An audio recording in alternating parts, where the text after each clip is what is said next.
Au nom du Père et du Fils et du Saint-Esprit, ainsi soit-il. Eh bien, chers frères, l'Église continue à nous enseigner sur les paroles de notre Seigneur à partir donc des épîtres et de l'Évangile.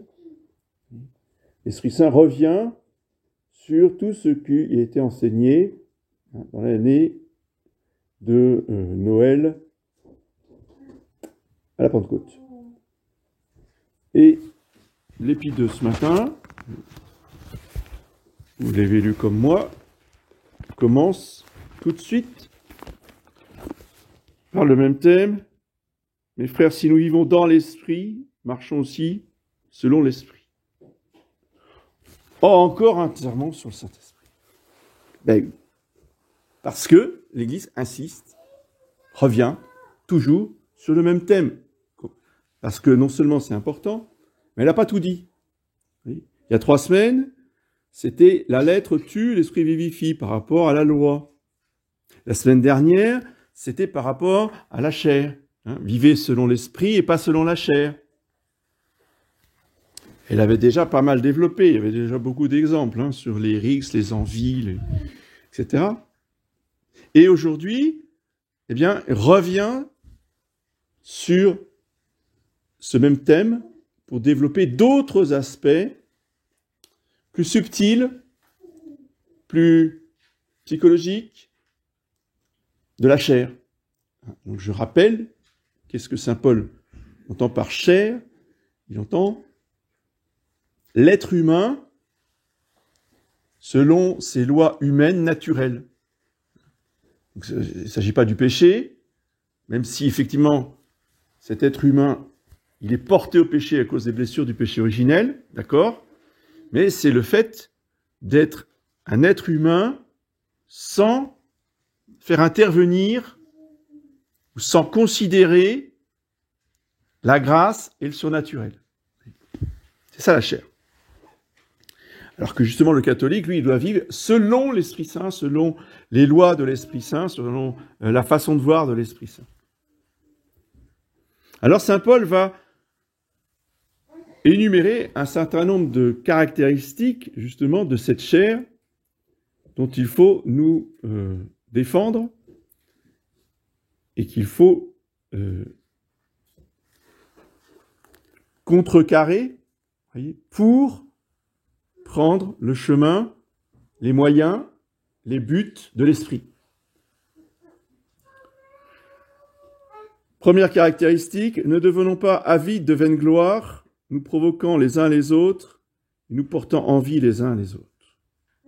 Le fléau de la société humaine, depuis toujours, et partout, et dans toutes les sociétés, qu'elles soient religieuses ou civiles. Soit je suis meilleur que les autres, mais c'est pas tellement le jeu qui est problématique, qui serait, c'est pas bien, mais le fléau, c'est nous. Mon groupe, ma classe, mon régiment, mon armée. Moi, je suis pilote de chasse et j'ai rien à voir avec ces rampants là. Je suis arrivé au régiment, 8e régiment d'infanterie, oui, bon, et alors, d'accord. Ah non, non, non, messieurs, vous n'êtes pas dans le 8e, nous sommes les premiers. Ah, très bien. Ça, c'est les êtres humains. Voilà.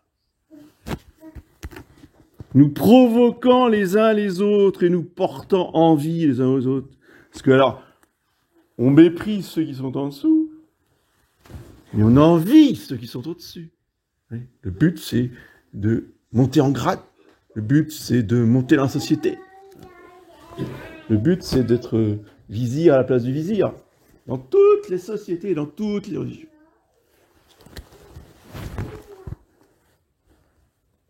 Malheureusement, les catholiques ne sont pas exempts de ça. Parce que on garde la mentalité humaine. Si nous travaillons tous à devenir excellents, celui qui rampe dans la boue, il va être excellent dans son domaine, et celui qui conduit l'avion de chasse, il va être excellent dans son domaine, et tout est très bien. Comme disait ma grand-mère, il n'y a pas de sots métiers, il n'y a que des sottes gens. Voilà. Parce que l'orgueil rend sot, c'est-à-dire l'orgueil rend bête, stupide, quel que soit le quotient intellectuel. Hein. Les grands savants qui sont complètement stupides. Pourquoi ? Parce que bouffis d'orgueil. L'humilité, c'est la vérité. Donc la vérité, c'est l'intelligence.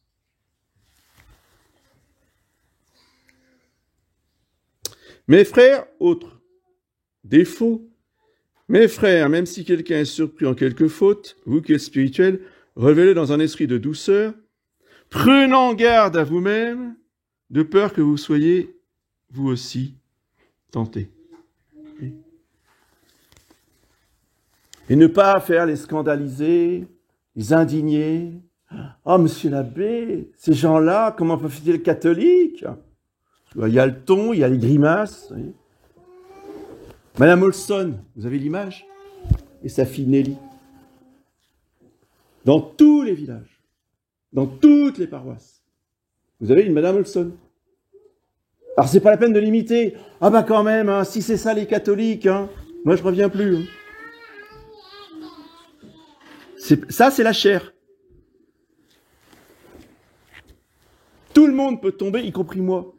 Alors, avant de faire la leçon aux autres, on se reconsidère dans sa faiblesse, on se rappelle qu'est-ce qu'on était dans le passé. Puis après, éventuellement, on va peut-être aider la personne à se corriger. Mais d'abord, on se rappelle ce que nous sommes.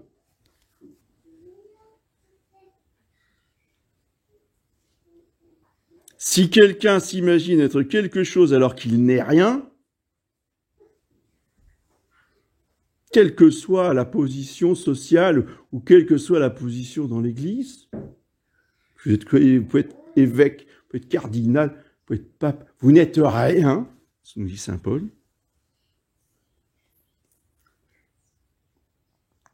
Donc, si quelqu'un imagine être quelque chose alors qu'il n'est rien, il se trompe lui-même.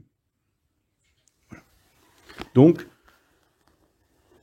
arrêtons de nous indigner, arrêtons de mépriser les autres, mais aidons-les charitablement à se corriger. Et après, on n'harcèle pas la personne. On ne revient pas 6 mois après sur ce qui a été fait, sur ce qui a été dit, ou pas fait, ou pas dit. Il ne faut pas ruminer le mal, non plus. J'espère que vous avez été choqués dans cette lecture de l'Épître. J'espère. Sinon, ça veut dire que vous lisez sans attention. Parce qu'il y a quelque chose de choquant dans l'Épître. Et si c'est choquant, c'est pour attirer notre attention, c'est pour nous réveiller justement, pour dire, attends, là, il y a quelque chose à comprendre. Au milieu de l'Épître, saint Paul nous dit, portez les fardeaux les uns des autres et vous accomplirez la loi du Christ. Très bien. Et 4 lignes plus bas, mais c'est à chacun de porter son propre fardeau. Alors, il faut savoir. Faut porter les fardeaux des autres ou faut porter son propre fardeau ? Il y a une contradiction apparente. Et quand il y a une contradiction apparente, eh bien, il faut chercher la solution, parce que c'est là le message. Quand saint Paul dit « portez les fardeaux les uns des autres », il nous dit bien « tu portes le fardeau des autres ». Il ne dit pas « les autres doivent porter ton fardeau ». Oui. Ça ne marche pas dans le sens là, ça ne marche que dans un sens.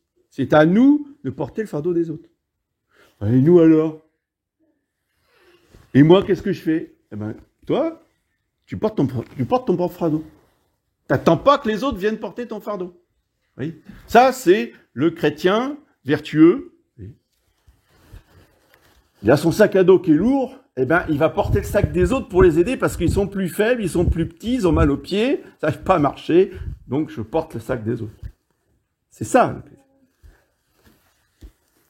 C'est ça que ça veut dire. Ce n'est pas une contradiction absolue.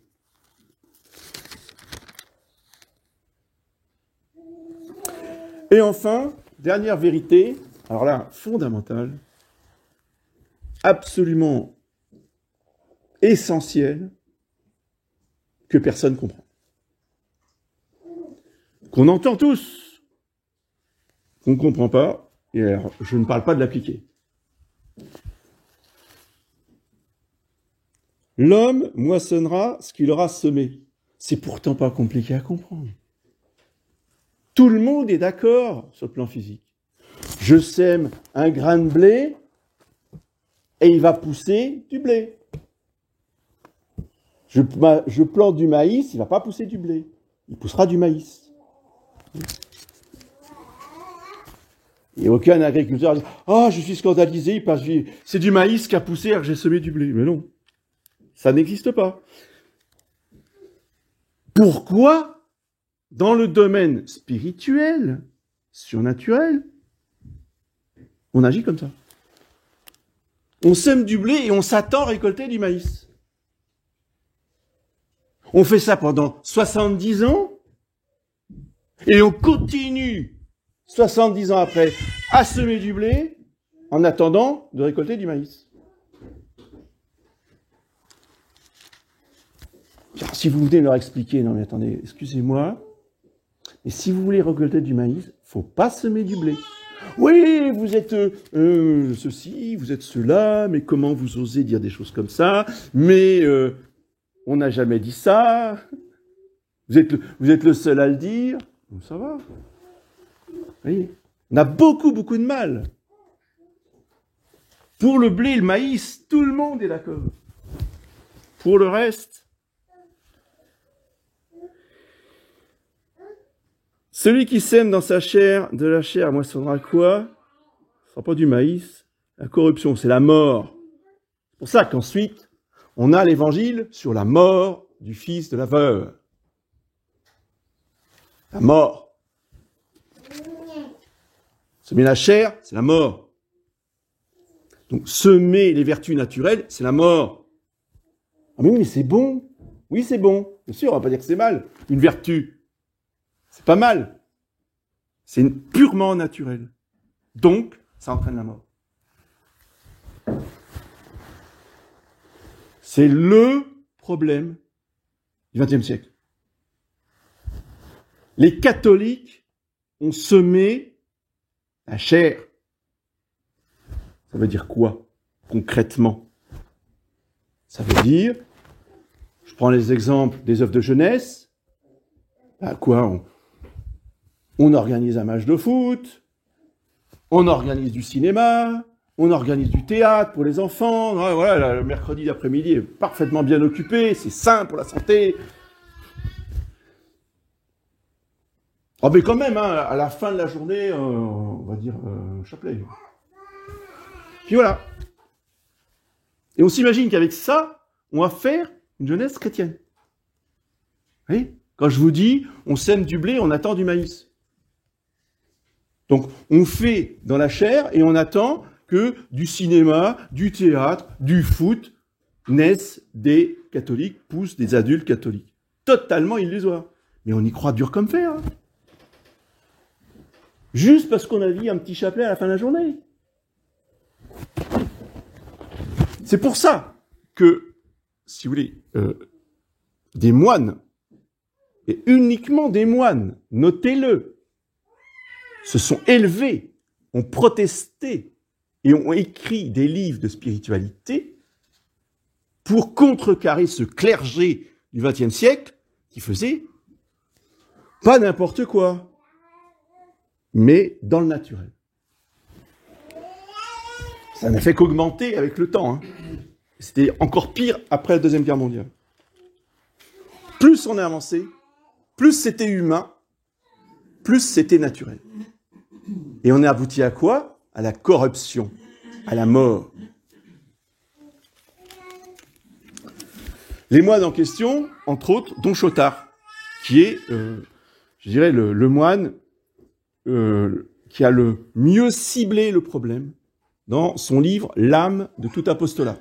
C'est pour ça que, à partir de mercredi, je ferai des exposés sur Telegram à partir de Don Chotard, parce que c'est celui qui a le mieux compris et le mieux exposé ce problème du clergé séculier, du clergé des paroisses au XXe siècle.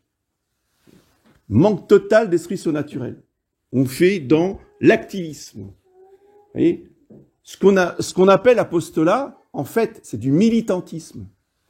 Vous voyez, le militantisme, c'est purement humain, c'est purement naturel. C'est ça qu'ont fait les prêtres, les frères, les religieux et beaucoup de laïcs. À tel point qu'on a transformé l'apostolat de l'Église, qui a toujours été un apostolat de moines, de prêtres et de frères religieux.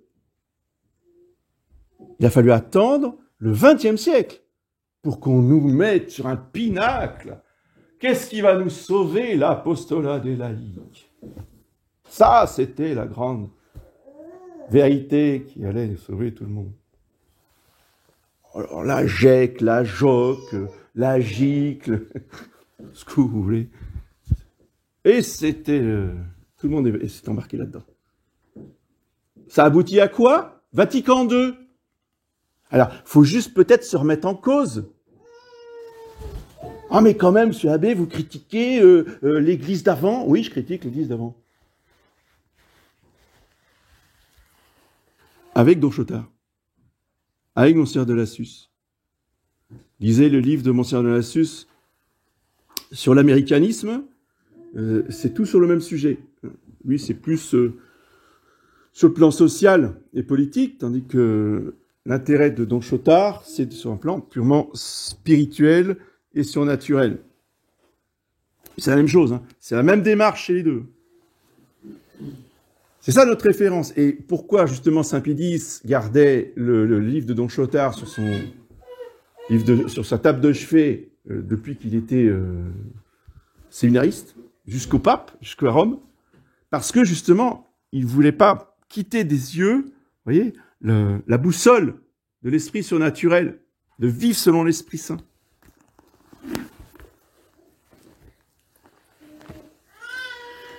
Et oui, ça aboutit à la mort. Qu'est-ce que la mort? Absence de vie. Qu'est-ce que la vie? Ça bouge. Qu'est-ce que la mort? Ça bouge pas. C'est pas compliqué à comprendre. Un enfant de 10 ans comprend. Ça bouge, c'est vivant. Ça bouge pas, c'est pas vivant. J'ai un caillou, est-ce que ça bouge? Non.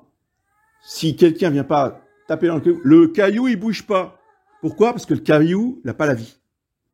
Le brin d'herbe, il bouge, il pousse tout seul. Pourquoi? Parce que le brin d'herbe, il a la vie. Il y a la vie, ça bouge, tout seul. Il n'y a pas la vie, ça bouge jamais. Qu'est-ce qui fait bouger la société? Qu'elle soit civile ou qu'elle soit religieuse? Le pouvoir. C'est le pouvoir du chef d'État, c'est le pouvoir du pape qui met en mouvement toute la hiérarchie sociale. S'il n'y a plus de chef d'État, les ordres n'arrivent plus d'en haut. Donc après, c'est la neutralisation, si vous voulez, progressive de tout ce qui est la société qui est en dessous. S'il n'y a pas la juridiction papale, il n'y a plus d'organisation du personnel. Oui. Seul le pape, par exemple, peut envoyer un prêtre dans un pays lointain. En Asie, en Afrique, les missionnaires ne sont missionnaires que parce que le pape les envoie et que le pape est leur supérieur direct. Vous allez me dire, oui, mais ils avaient des congrégations. Ça. Oui, d'accord. Il y avait une hiérarchie religieuse, il y avait une hiérarchie diocésaine, mais le pape, ce qu'il ne peut pas faire pour les autres, parce que les autres, justement, dépendent uniquement de leur supérieur direct. Mais les missionnaires, eux, ces particuliers, dépendent directement du pape. Donc le pape peut très bien dire Père un tel, ben, je vous envoie en Chine. Et le supérieur général, il dit mais moi je suis pas d'accord, attendez, j'ai besoin de... Ah mais non, le pape a dit le Père un tel, il va en Chine. Vous voyez. Donc, voilà. Il se déplace, il y a du mouvement, parce que tout le mouvement vient de la tête, et la tête, c'est le pape. S'il n'y a plus de pape, il n'y a plus de pouvoir, il n'y a plus de juridiction, donc il n'y a plus de mouvement. S'il n'y a plus de mouvement, c'est que c'est mort. Tout simplement. Ça, c'est une grande vérité. Nous sommes morts. Alors, est-ce que tout est fichu? Sur le plan d'un humain, oui. Nous qui croyons tellement dans les moyens humains, nous qui croyons toujours dans les moyens humains, on va se précipiter aux urnes pour mettre des papiers dans une boîte en s'imaginant que le papier va sauver la France. Ah, ah. Et j'ai beau le dire, ça fait 20 ans que je le dis, et il y a toujours des fidèles pour aller courir mettre des papiers dans la boîte. On ne veut pas comprendre. Ça, c'est un moyen humain. Ça ne fonctionnera jamais. Je sais pas ce qu'il faut que je fasse pour me faire comprendre. Hein.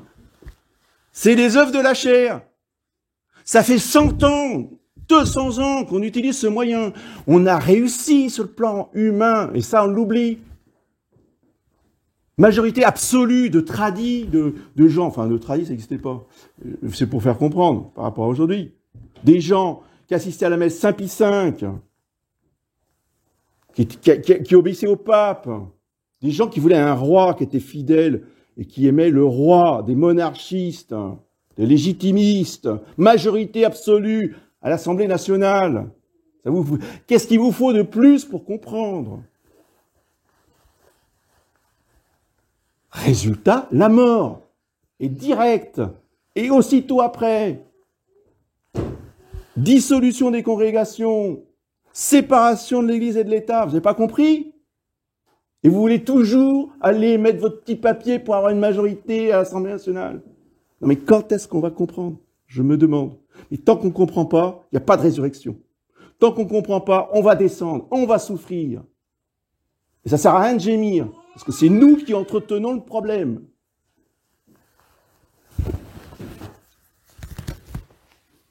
On est les spécialistes pour ça, les catholiques. Et on se précipite dans la gendarmerie, dans la police, et voilà, et dans l'armée, voilà. On est les meilleurs, et c'est nous qui prenons les choses en main. Vous savez, le logiciel, alors j'ai oublié son nom, peu importe, on s'en fiche, le logiciel qui centralise toutes les informations au niveau gendarmerie, hein, pour contrôler toute la France, je vous le donne en mille, c'est un tradit qui l'a inventé.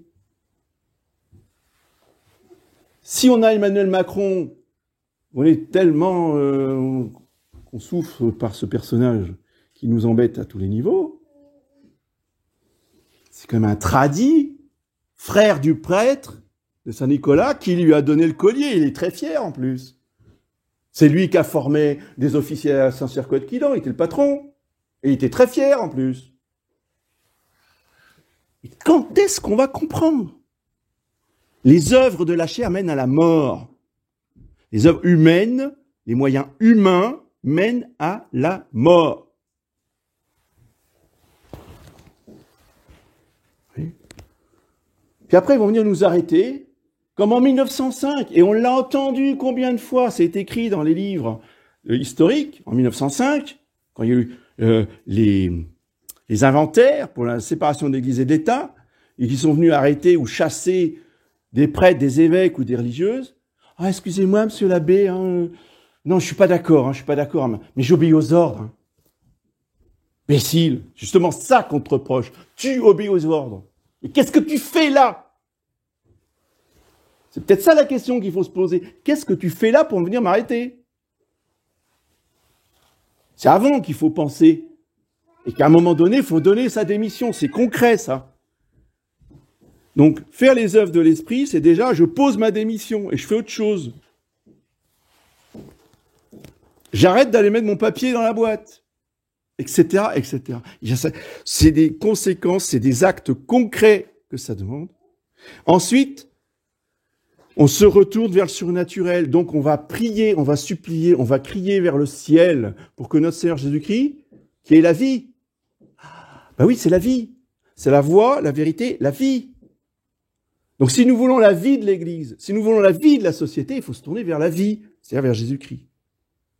Et lui seul peut nous redonner la vie, peut nous donner un pape, peut nous donner un roi, et peut nous faire nous ressusciter, et la société et l'Église. Seul Jésus-Christ, roi de France, peut faire ce miracle, comme il l'a fait pour le fils de la veuve de Naïm. Et pour ça, il faut qu'on ne croit qu'en lui, et qu'on espère qu'en lui, et qu'on n'aille pas aller voter pour un personnage qui vient vous dire « Je suis totalement contre Jésus-Christ, mais je suis pour l'Église ». Intelligent, ça. Ça, c'est un génie, celui-là. Mais vous avez tous les catholiques qui veulent voter pour lui, sous prétexte qu'il a sauvé la France. Non, mais il faut arrêter. On devient de plus en plus bête. Hein. C'est-à-dire que depuis le 19e, on a descendu dans la bêtise. Pour ça, il faut savoir le courage de se remettre en cause. On n'a pas toujours raison. C'est pas vrai. Et le problème, c'est que si nous en sommes là à être morts et attendre d'être ressuscités par Jésus-Christ, c'est parce que tous les moyens employés pour lutter contre la révolution ces 70 dernières années, c'est-à-dire depuis la création d'itinéraires, qui était la première réaction, hein, et qui a suivi avec la cité catholique et tous les amis de Madiran, là, pas d'ennemis à droite. C'est quoi ça, pas d'ennemis à droite? Ça veut dire quoi? Attendez, ce monsieur Randa, là, il vous écrit que la pire catastrophe qui est arrivée à l'humanité, c'est la naissance de Jésus-Christ. D'accord? Et on va écouter ses émissions sur TV Liberté, on va le recevoir dans tel ou tel congrès.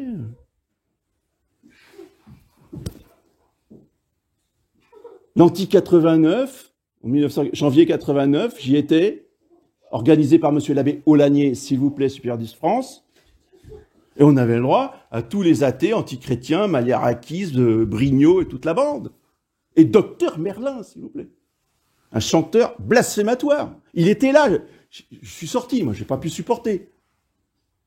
Ah mais oui, mais il y avait le duc d'Anjou qui est arrivé, alors tout le monde s'est levé, criant « Vive le roi ». J'ai dit, mais on est chez les fous. Voilà où ça mène, les œuvres de la chair, mes bien chers frères. Et après, on pleure. Oh, on n'y arrive pas, oh, c'est horrible, la situation... Bah oui, forcément. Vous avez vu ce que vous avez réagi comment? Avec quoi? Avec quel moyen? Ah non, mais maintenant, on a les héritiers de la cité catholique, hein, on a Civitas. C'est pire que la cité catholique, la Civitas. C'est la décadence totale. Etc. Je vais pas m'étendre plus, vous avez compris. Ça suffit pas de comprendre. Il faut agir en harmonie, en cohérence avec ce qu'on a compris. Et prendre les moyens surnaturels et demander uniquement et attendre uniquement de Jésus-Christ, roi de France, la solution pour la France, et d'attendre de Jésus-Christ, tête du corps mystique, la résurrection et la solution pour l'Église, corps mystique du Christ. Voilà. Dans la mesure où nous arrêtons de chercher des solutions purement humaines et que nous nous retournons vers celui qui est la voie, la vérité et la vie, alors nous pourrons effectivement espérer être ressuscités dans pas trop longtemps. Mais là, actuellement, vu la mentalité, c'est pas la peine, hein, c'est pas encore là. Hein. On est encore très loin. Mais il faut y travailler et expliquer autour de nous quelle est la solution. La solution, elle est purement surnaturelle. Comme nous l'a très bien dit Jean Nollet hier après-midi, hein, politique d'abord de Maurras, c'est ce qui a tué tous les cerveaux catholiques. C'est la source empoisonnée qui a définitivement entraîné justement les catholiques dans les œuvres de la chair, et les catholiques ont moissonné la mort. C'est normal. On s'est basé sur un athée qui n'avait pas la foi, qui vous a expliqué politique d'abord, donc humain d'abord. Donc, je vais traduire. Moras, c'est la chair d'abord. Donc, c'est normal qu'on en récolte la mort. Il faut en sortir définitivement de ça. On tourne la page de cette tradition de la chair. Parce que c'est ça. Ce qu'on appelle la tradition, c'est d'abord les œuvres de la chair. Eh bien, s'il n'y a pas une conversion radicale, si on veut continuer ce que plus que la fraternité, déjà je vous dis, avant la fraternité, si on veut continuer le combat d'itinéraire, si on veut continuer le combat à la cité catholique, hein, et la chapelle de Rennes est pleine de gens comme ça, hein, des braves gens, hein, mais ils n'ont rien compris. On n'en sortira jamais. Donc il faut, c'est la cité catholique de Jean Housset des années 50 qu'il faut mettre à la poubelle. Avec 1000 hommes, ce monsieur prétendait sauver la France. Non mais, vous vous rendez compte un peu? 1000 hommes. Ça, c'est la chair. Vous mettez 1000 wagons sur votre rail. Vous croyez que votre train, il va avancer? Vous mettez 1000 cadavres, les uns à côté des autres. Vous croyez qu'ils vont vivre? Non mais, on est devenu complètement stupide. Donc il faut retrouver le bon sens, il faut retrouver la vérité, il faut retrouver la vie. Oui, Père.